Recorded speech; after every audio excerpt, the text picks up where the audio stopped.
So, I've now been hiking for 10 straight hours, not counting 4 or 5 minute breaks, and helping that lost hiker out earlier. Out of water.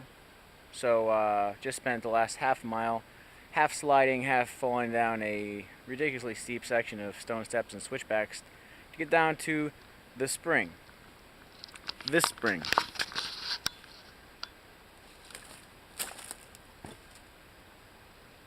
Yeah. Yep.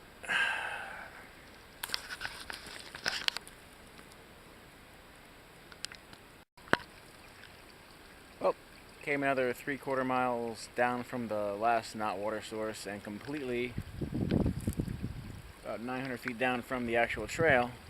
However, fortunately,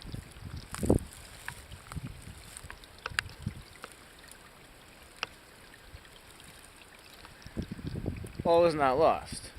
I don't think there's any way I'm going to make it to the other river, given how far I had to come out of my way, and the dehydration cramps in my legs. I'm making maybe half a mile an hour right now. So I'm going to drink up and then reassess, but it's already 3:45, and I'm about a mile and a third out of my way to get back up to where I need to be, so looks like it won't be the full trip this time.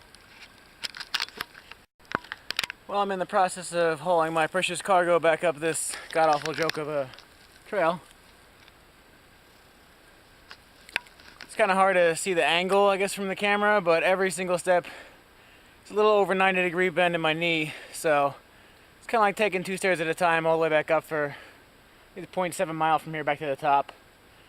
Fortunately, by the time I get up there, the water will be clean enough to drink, so I'm going to pound one of those big time and see what time it is then. Back up at the top, finally. That little water diversion cost me almost 2 hours of my time, and was pretty miserable at that, even though I consider myself fairly well conditioned for this kind of thing. So it's after 4:30. I gotta decide whether I'm gonna keep going, try to make a little gap, or if I should turn back, try to put some more distance between me and the car before I go to sleep tonight. But in the meantime, I want to chug 2 quarts of water. Been on the trail for 14 hours now, walking almost the entire time, and the will's still there, but my body's giving out. I can feel it in my legs. Eventually they're going to collapse. I've still got more than 20 miles to go back to the gap, so this place looks as good as any. I'm going to call it a night and recoup in the morning. Hopefully I can still walk. It's Sunday morning. I just walked a half mile down from my campsite last night to the water source listed on the map as a reliable spring to find a dry creek bed. I'm kind of wondering if the early April isn't season for springs, when the season around here is for springs. I've got 16 miles left on the AT when I get back up to it until my next listed water source, but considering that I'm 1 for 3 with those, I'm not too hopeful. I've got 1 liter of water in my backpack now, so I might do with what I got. I under budgeted my calories as well. I've got 300 left for the day and I haven't had breakfast yet, so that should be interesting. Starting to feel like a character in a Cormac McCarthy novel, but I'm gonna get out today. The next water source on my map is about 13 miles ahead, slightly off trail, but it's listed as a spigot, so hopefully that's more reliable than all these springs that have been dry. We'll see. Just to give you a taste of why it's hard to maintain like a really good clip out here. This is actually fairly typical of the trail. You can see those rocks. So you really can't go that fast without either tripping yourself up, stumbling, or busting your feet on these things. So I mean, 2.5 miles an hour as an average is pretty decent out here, I think. It looks like totally flat on the map. You'd have no idea what you're looking at when you're doing the planning. But I mean, some sections are easier, some sections are worse, but this is, again, pretty typical for what I've seen on here so far. So hopefully my water lasts until for the next 13 or so miles. I think that I hear Route 33 in the distance, which means I get to show you the wind gap. The wind gap was notable because it was by far my least favorite part of the trail coming in here. So, take a look at that.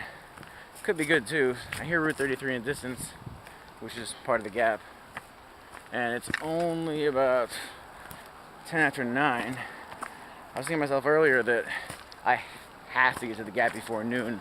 And I'd be happy if I got there by 11. So, if I can get there by, 10 o'clock, before then, I'd be looking at pretty decent time for the trip out of here today. So, heading northbound, right before the wind gap, the trail takes a pretty minor but abrupt turn uphill for no other reason I can see than to get as high as possible before ascending down to the road. Well, now we made it at the top. It's a series of winding switchbacks all the way down to Route 33. I'll see you at the bottom. Yesterday it took me 6 hours to get from my car to the wind gap, but that was with fresh legs. I was well hydrated and well fed, none of which applies today, but the wheel's still there, so if I can make it back in 6 hours, I think it'd be a better accomplishment than making it out there in 6 hours in the first place. Okay, we've reached the bottom, and you can see that the trail takes a wonderful turn down under this overpass and follows the road before crossing it. It's really great. Places like this are why I try to get outside in the first place. Really get a feel for getting back in tune with nature. Doesn't totally suck or anything. Oh, here we go.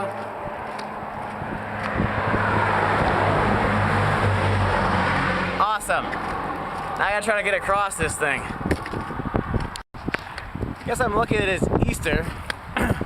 Yesterday traffic was way worse. It wasn't that bad. Still sucks. Oh well. And we're about to get to the ascent. Let me show you this one. Now the sides of this pass, both the north and the south side, are approximately the same height and the same grade of slope. Which begs the question as to why the south side was all switchbacks and the north side now is going to be a grinding haul straight up the path with stone steps and in places worse than that. So I won't be filming this because I'll be using all my resources to get myself up the hill. I'm not sure if you're going to be able to see this, but there is a porcupine climbing a tree down here.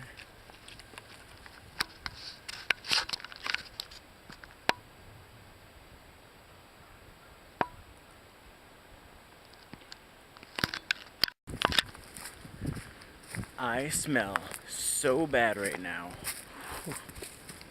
If I were to walk into a restaurant like this, I think it would be an offense punishable by law. Some kind of crime against humanity. God. I don't want to stop because I'm mad at this. This is all I got. The next possible water source is in about 4 miles from here. So I really do hope that there's actually water there, unlike the last two duds. Otherwise, the next water source I know of that I can depend on is the 3 quarts I stashed in the trunk of my car. But that is going to be miserable if that's the next water I find. I found the next water source, and if you can see that, it's really just a little ditch full of moist, rotten leaves. So I'm not going to be able to extract anything useful from this. This place is hell. These are the Wolf Rocks, which have a really cool name, but aside from that, totally suck. And the only possible reason I can see the creators of the trail deciding to go up and then along the edge of them is they're hoping somebody would break their leg or worse. So, hopefully, it won't break her legs or worse, but really, really stupid. I keep feeling filming this in case something happens. She'll be like, oh, how the hell did he die? Oh. He has a camera around his wrist. That'll help.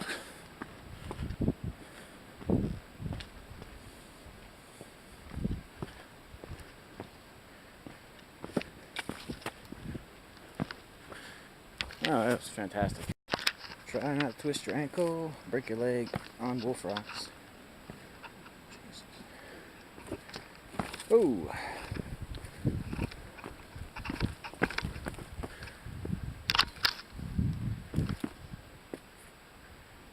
Let's go down here.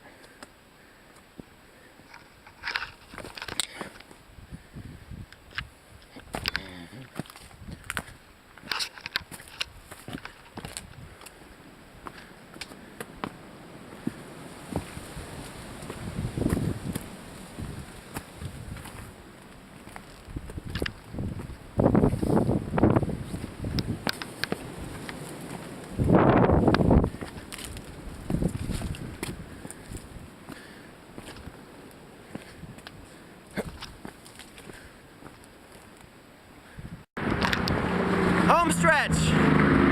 Let me tell you what, you have no appreciation for how long this bridge actually is until you have to carry a backpack across it.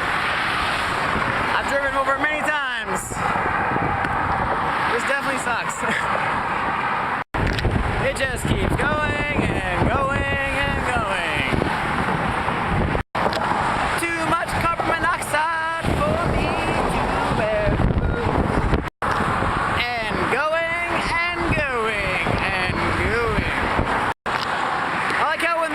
Trucks come by, they shake the whole friggin' thing. Love it. I'm gonna blow my hat right off. And going. You get the idea. Definitely over a quarter mile. Well, I'm no more than a quarter mile away from my car now, so I've almost done it. I'd like to take the time to thank my legs. I don't have done without them. My big fat legs, which make it almost impossible for me to wear skinny jeans, and also impossible for me to find any work slacks that fit right. They're pretty good for hiking though. I guess it's better than having chicken legs. Oh man. Let's get out of here. I almost sucked this thing inside out apparently on my way out. Well, good, I was afraid there might be some water left in it. Jeez.